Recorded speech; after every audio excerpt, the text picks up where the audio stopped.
Hello guys, अब हम आ गए हैं मानसबल लेक पे। श्रीनगर से 30 किलोमीटर पे है। यहाँ आने में आपको 1 घंटा लगेगा और ये डल लेक से थोड़ी छोटी है लेकिन बहुत सुंदर है। डल लेक पे सब जने जाते हैं लेकिन यहाँ बहुत कम टूरिस्ट आते हैं। तो हमने देखा यहाँ लोकल पब्लिक ज़्यादा है, टूरिस्ट बहुत कम है। तो इस जगह को भी आप एक बार जरूर विजिट करें। इस झील में बड़े बड़े कमल के फूल भी आपको देखने को मिलेंगे, लेकिन उसके लिए आना पड़ेगा आपको जुलाई अगस्त के सीज़न में।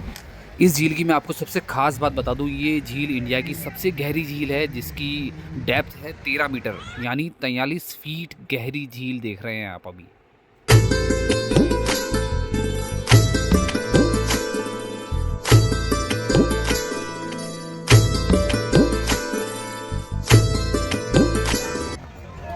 स्कूल पिकनिक पर आई हुई है और ये इतने बड़े गार्डन में खेल रहे हैं बच्चे, फुटबॉल क्रिकेट वगैरह। बहुत बड़ा गार्डन है, मुगलों के टाइम का गार्डन है ये।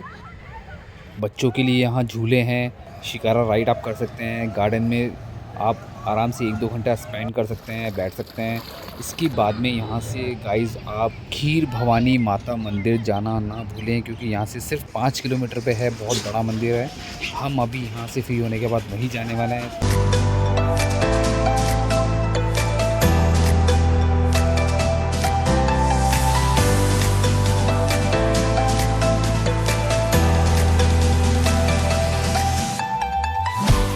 गाइस हम आ गए हैं खीर भवानी मंदिर। आप मेरे पीछे देख सकते हैं, ये मंदिर है। गाइस आप देख सकते हैं यहाँ पे कितनी सिक्योरिटी कर रखी है इन्होंने। आर्मी की गाड़ी खड़ी हुई है यहाँ पे। पास में ही मस्जिद भी है। काफ़ी बड़ा मंदिर है। मैं आपको अंदर से दिखाता हूँ एक बार।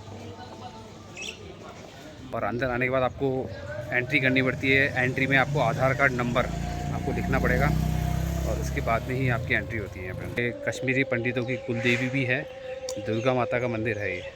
अब अंदर से देखते हैं ये मंदिर कैसा है। गाइस इस मंदिर को पूरा छावनी बना रखा है।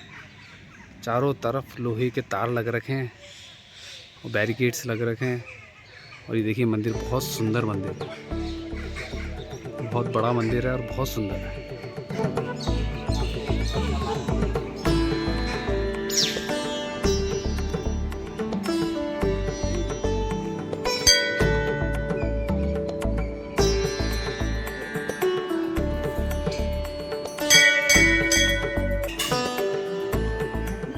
शरणधर जी हैं, कश्मीरी पंडित हैं और ये माता जी की पुरानी कहानी बताएंगे कि माता जी यहाँ विराजमान कैसे हुई थी, कहाँ से आई थी। तो पूरी कहानी बताएंगे, तो आप प्लीज़ सुनिए। बहुत एक्साइटिंग कहानी है। मैंने सुनी थी, उसके बाद में मैंने इनको बोला मैं आपका यूट्यूब पे एक वीडियो बनाना चाहता हूँ छोटा सा।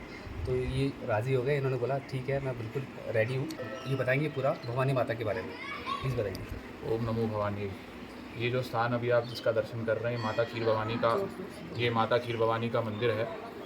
इसको माता खीर भवानी इसलिए कहते हैं क्योंकि यहाँ पर इनको खीर यानी कि दूध का, संस्कृत में खीर दूध को कहते हैं और खीर जो चावल से बनती है उनका इनको नैवेद्य चढ़ता है, इसलिए इनको खीर भवानी कहते हैं। वास्तव में इनका जो असली नाम है वो महाराजना भगवती है। ये जो भगवती थी, ये इनका जो प्राकट्य था वो जिस दिन आषाढ़ मास शुक्ल पक्ष की अष्टमी को हुआ था। टिक्कर एक स्थान है कुपवारा में, उस स्थान पर उनका महाप्राकट्य हुआ था। तो वहाँ पर इनको फिर रावण ने इनको श्यामा भगवती के रूप में, श्यामा रूप में इनको लेकर के वो फिर श्रीलंका में लेकर के लंका में स्थापना कर दी थी। रावण ने, जैसे आपको पता है कि रामायण की बात है कि रावण ने नवग्रह आदि सभी को बंदी बना दिया था, उनमें से एक माता को भी रखा था। इन्होंने उसको जल रूप में बंद रखा था। उसको हम कश्मीर में शनिवारी कहते हैं। मतलब जल मतलब गड़वे में उन्होंने जल भर के उसको रखा था लंका में।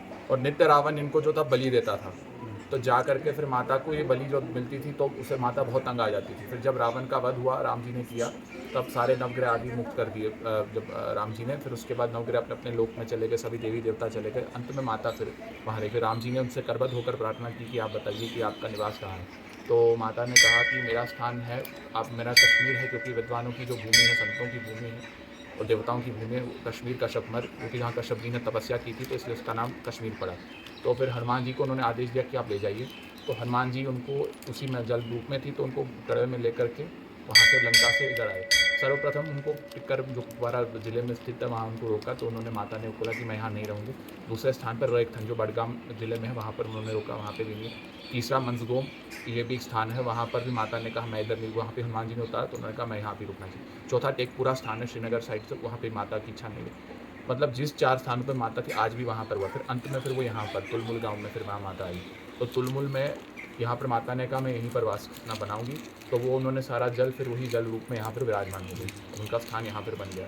और फिर एक कहावत है, और 4 स्थानों पर अगर देखेंगे माता वहाँ अकेली है, लेकिन ये एक ऐसा स्थान है जहाँ पर भगवती जो है महाराज्ञा भूतेश्वरी महाराज्ञा रूप में विराजमान है। आप देखिए कि वहाँ पर माता के साथ भगवान शिव भी वास करते हैं, जो कि भूतेश्वर रूप में है, क्योंकि भगवती यहाँ भूतेश्वरी महाराज्ञा है और भगवान शंकर यहाँ भूतेश्वर रूप में है, क्योंकि माँ भगवान शिव ने कहा कि अगर आप भूतेश्वरी महाराज्ञा तो मैं भूतेश्वर हूँ, तो इसलिए भूतेश्वर इधर इनको भगवान शिव को कहा जाता है। और दूसरी बात यह है कि ये जो नाग है इसका जल जो है ना तो बढ़ता है ना घटता है, कोई भी आपदा आई कोई भी स्थिति आई हमेशा इसका रंग बदलता है। ये सिर्फ यहाँ नहीं है, जितने भी माता के स्थापन अगर आप देखेंगे रेपथन में है या टिक्कर आदि स्थानों पर है, वहाँ पर भी रंग, वहाँ पर माता आज भी अपना दर्शन देती है सूप में। ना तो इसका नाग का, इसको नाग इसलिए कहते हैं क्योंकि ये ऐसी मान्यता थी कि एक भक्त थे माता के, उनका नाम था कृष्णजू कारवू, एक भक्त माता के थे, तो उन्होंने जा करके माता ने उनको दर्शन दिए। उन्होंने श्रीनगर में रहते, तो उन्होंने उनको बोला कि आप यहाँ आइए, तो उन्होंने कहा कि आपका पहचान मैं कैसे करूँ, तो उन्होंने बोला कि आप जब आपके पीछे आप सर्प एक होगा, सांप होगा, वो आप उसका पीछा करते आना। तो वो वहाँ से आए, उन्होंने देखा सर्प आए और वो इसी में नाग में फिर उसमें चला गया और जा करके, और कभी कभी उसका भी दर्शन इसमें होता है। अच्छा हाँ, और एक बोरा एक होता है जो इधर प्रतिदिन फूलों से ओंकार भी बनाता है, वो कभी कभी अष्टमी के दिन पर। जिस दिन माता इधर आई थी वो ज्येष्ठ माह शुक्ल पक्ष की अष्टमी थी, जिसको ज्येष्ठ अष्टमी कहते हैं। उसी दिन यहाँ पर प्रतिवर्ष मेला लगता है, उसी दिन माता यहाँ पर आई थी। और दूसरा यह है कि इस नाग में कभी भी आपदा, जैसे अभी तो इसका रंग देख लीजिए बहुत प्यारा है, सुंदर है, तो यानी कि शुभ संकेत है, लेकिन अगर जब कोई आपदा आती तो काला हो जाता है, रक्त के जैसा लाल हो जाता है। जब माइग्रेट कश्मीरी पंडितों का विस्थापन हुआ तो ये पूरा काला हो गया था। अच्छा। और जब ये मतलब जैसे करगिल युद्ध हुआ या जब भी कोई मिलिटेंसी होती थी ज़्यादा, तो ये रक्त के जैसा लाल होता था, जब रक्तपात हुआ था।